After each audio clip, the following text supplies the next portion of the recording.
Hey guys, it's Roderick. I'm here with X-Men 27.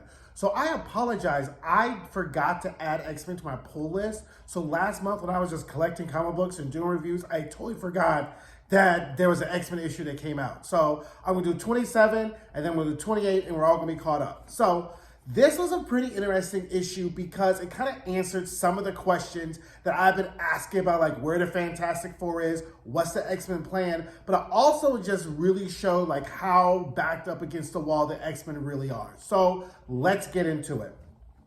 Kitty sneaks into the Henry Gyrick Re-Education Center. So this is where they're keeping all the mutants who are like high value, they want to keep, they have plans for, right? So she first runs into Juggernaut, she sees him, she's like, hold on a second, she phases through the wall, and then she runs into Cyclops. So she's like aghast, as we all were, to see how they mutilated his eyes. Then she sticks her head into his body, finds out they booby trapped him. She's like, well, child, there ain't nothing I can do for you now. So then she goes back to Juggernaut and takes off the adamantium collar, right? So she's like, look, don't escape tonight because Kitty is collecting names of all the mutants, who they are, what their powers are, just pretty much running a mutant census, okay? So that way when they do decide to make their run at Orchis, they know exactly who they can work with.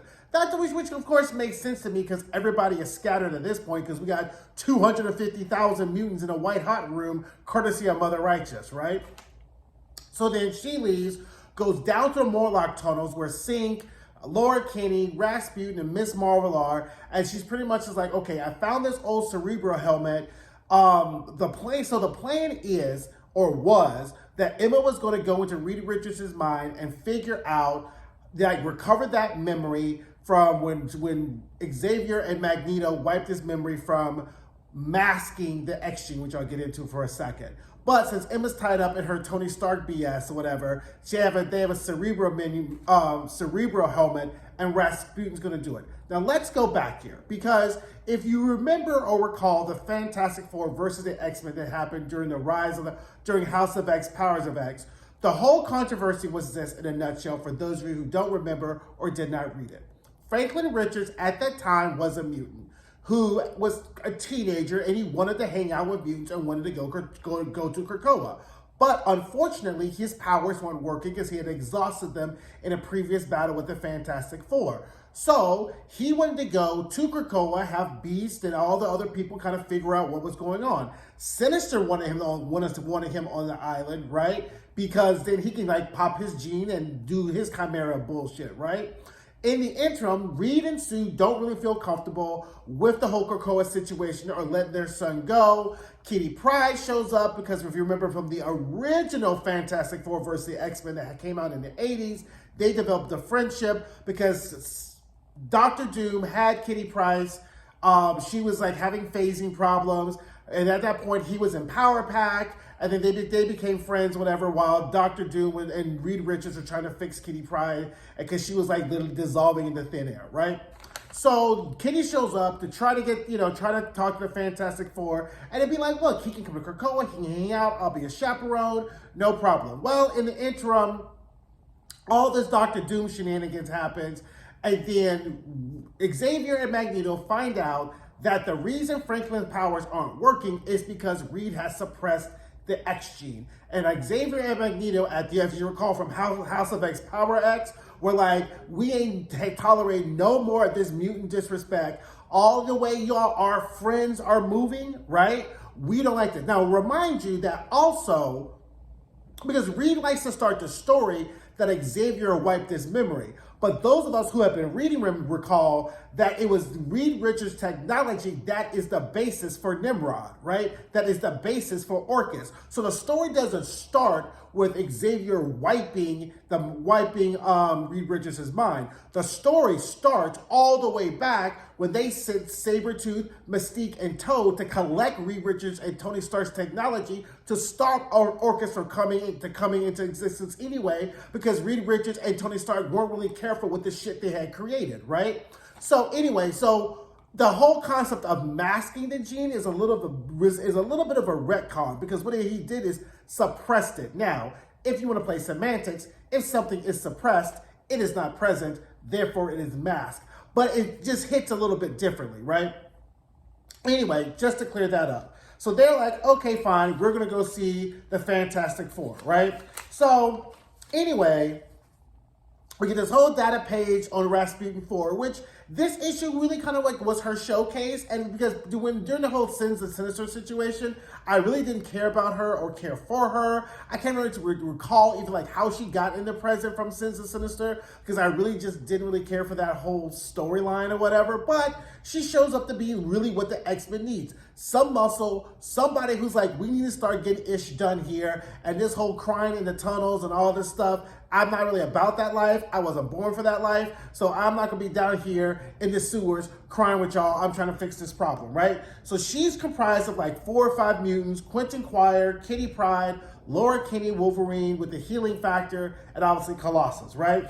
So they take a car, they fly to Ben Grimm's family farm because in Fantastic Four #4, Reed Richards caused the Baxter building to disappear with his children in it, and now they're living in exile on the farm. Didn't read the issue, don't really care, because you don't really like fucking with the Fantastic Four, because I really don't like the way they have moved in relation to the X-Men, right? And we kind of get to see, we kind of get to the meat of this issue, right? So then she shows up, Ben Grimm shows up, she flattens Ben Grimm because she's like, look, I'm here to see this Mr. Fantastic person or whatever like that, and if you're not Mr. Fantastic, move the fuck up out my way, right? So then the Human Torch shows up, he's doing his thing, and she's like, you know what? Go to sleep. He falls to the ground and sleeps. So then they find Reed Richards, who's like, does a scan. He's like, oh, she's a chimera. He's like, is this on this Beast bullshit, or is this like Mr. Sinister type of shit? He was really right. The fact that he put like Beast and Sinister in the same sentence shows us how far Beast has really gone awry, right? And then Rasputin, so then everyone's like, ho, ho, ho, calm down, this is a Fantastic Four, we're friendly. And then Rasputin asked a $2 million question, $1 million per question. If there are friends, why did Professor Xavier just have to wipe your memory anyway of some shit that you're up to? And if you're our friends, where have you been while our whole species is getting mutilated? We didn't get any answers. All Sue decided to chime in with, Reed saved the world 3 times over, or saved the world twice last week. Reed goes, it was 3 times. But nobody answered Rasputin's question, right? No one said, where you been? Why did Xavier have to do it? The way Reed kind of narrates this or creates this narrative is, Xavier came in, I wasn't as thoughtful about the Krakoa experiment or situation.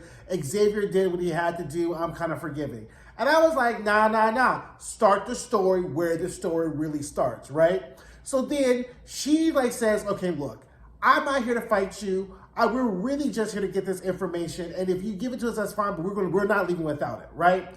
So she puts on a Cerebro helmet, takes Sue and Reed into Reed's mind, and we just see that there's just like a huge hole in Reed's mind where Xavier like took the information out. Because if you recall, Xavier was high-key pissed and said, I'm going to take this memory from you, but I'm going to make sure you know I'm the one who took it from you, right? So as you recall, when Reed shows up to the Hellfire Gala, he has no words for Xavier because he remembers what Xavier did, right? So then they come out the memory, and he's like, well, I'll keep mulling it over. And then Ms. Marvel says, well, you know, Xavier said that the Terrigen Mist masked my X gene. And then all of a sudden, Reed goes, aha, the Terrigen Mist in high doses kills mutants, but in low doses, it can mask the gene.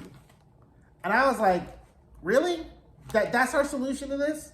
So Reed decides that he's going to work on a solution to mask the X gene using Terrigen Mist, which I'm just like, girl, where are the Inhumans? Like, that just reminded me, like, where's Black Bolt? Where's Medusa? Like, does anybody know where they are? Like, are they on the blue side of the moon? Like, which is the safest place for them to be, but Orcus is there too. Like, does anyone know where the Inhumans are? Like, I ain't even checked up on the Inhumans. Like, I've just been worried about the fall of X and giving it, you know, keeping my foot on the Avengers and Fantastic Four's neck. I didn't even think about where the Inhumans were. So, child, they probably like, you know what? Not our fight, not our pony, not our monkey, not our circus. We're staying wherever the fuck we are. Which, you know what? I can't blame them, right? So then, Rasputin's like, okay, we got it. We can go now. We don't need to stay in cha-cha-cha with them, right? So Johnny and Sue wake up, Johnny and Ben wake up, and then they're all hyped, they're all salty that Rasputin and like leveled them. And Sue's like, you gotta remember, like they're going through something big, and the real problem is Orchis. It's not really the X-Men or whatever like that. Speaking of Orchis, so Dr. Stasis and Firestar are having dinner, and we find out that Juggernaut did actually try to escape the next day. But Nimrod was on site and beat the crap out of him again and put him back in the cell. So Dr. Stasis is like, since we know something fishy is in the stew, right?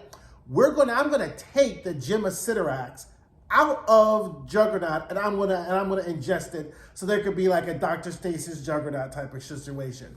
And White Firestar is like, oh my God, what has Jean got myself into, right?